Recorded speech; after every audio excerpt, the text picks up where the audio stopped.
Dahil kakagaling nga lang din pala namin sa dagat nung nakaraang araw guys. Kaya ngayong araw ay dito naman kami maghanap ng mga libreng ulam sa bukid. Pero bago ang lahat, simula nga lang din palang umulan ng maaga. Maganda nga yung ganitong panahon lalo na kapag magluto tayo ng gulay na mayroong sabaw. Buti na nga lang din pala dito sa bukid ay madaming ligaw na iba't ibang klaseng gulay. Kau na yung? Yat. Tayag mo kiring tagkalitan na. Grabe mo dagdog hit pinailaw mo eh. Patay pala.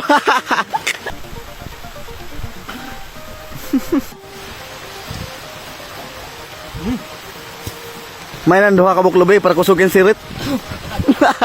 Nagkuha nga lang din pala kami dito ng niyog kasi masarap yung sari-saring gulay kapag merong gata. Pagkatapos ay pumunta nga lang din pala kami dito sa taniman ng tropa namin kasi sunod naman kami dito magkuha ng iba pang mga gulay. Sobrang dami nga rin pala nilang mga tanim dito guys, kaya kapag masipag ka lang din talaga sa mga ganitong bagay, libre ka talaga palagi ng ulam. Sobrang lamig na nga din pala sa mga oras na to kasi sobrang basa na nga din pala namin dito sa ulan. At tingnan nyo naman yung ginawa na treehouse na isang tropa namin dito, malapit na nga rin palang matagal matapos. Pagkatapos nga pala naming mag-harvest ay ganito na nga rin pala karami yung nakuha namin. At dahil nga sa lamig ng panahon at narito nga rin pala kami sa taas ng bundok ay ganito na nga rin pala yung makikita namin dun sa baba. Sobrang dami nga din palang biyaya galing sa taniman nila at yung iba ibebenta nga rin pala yan nila. Kaya sipag at tiyaga lang talaga yung kailangan ay makakaulam ka na, makakabili ka pa ng bigas. Pero dahil nga sa sobrang gutom na nga rin pala namin ay kailangan na nga rin pala namin lutuin dito yung mga dala naming gulay. Yung malaking kaldero na nga pala yung nilutuan namin para maraming pamilya na nga rin pala yung pwedeng makakain. Ay pag mga ganitong ulam ba naman siguradong bungkag na naman yung bahaw. Nilagay na nga rin pala yan ni Nil sa dahon ng saging kasi kahit mainit pa yan ay masarap talaga kumain ng nakakamay. Kaya sabayan nyo na muna kaming kumain dito guys. Kob-kob. Kumpul mga idol. Grabe mo. Grabe mo dago sa boy. Kit, ang buha daw. Sila day. Ang kawag buha day. Buwan ka dyan.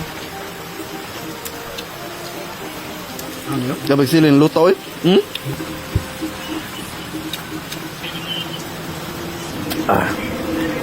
First bite ba? Kalima ng hangit ay.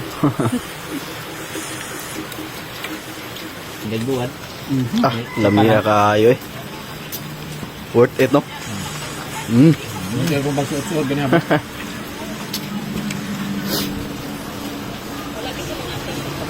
Magkama lang ko lang. Gabi lang. Mana eh? Nada?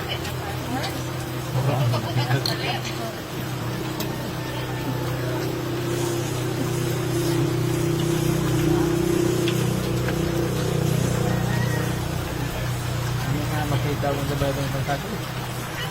Daghan mo kayo. Nabagsagulan ka lang dahon sinunga.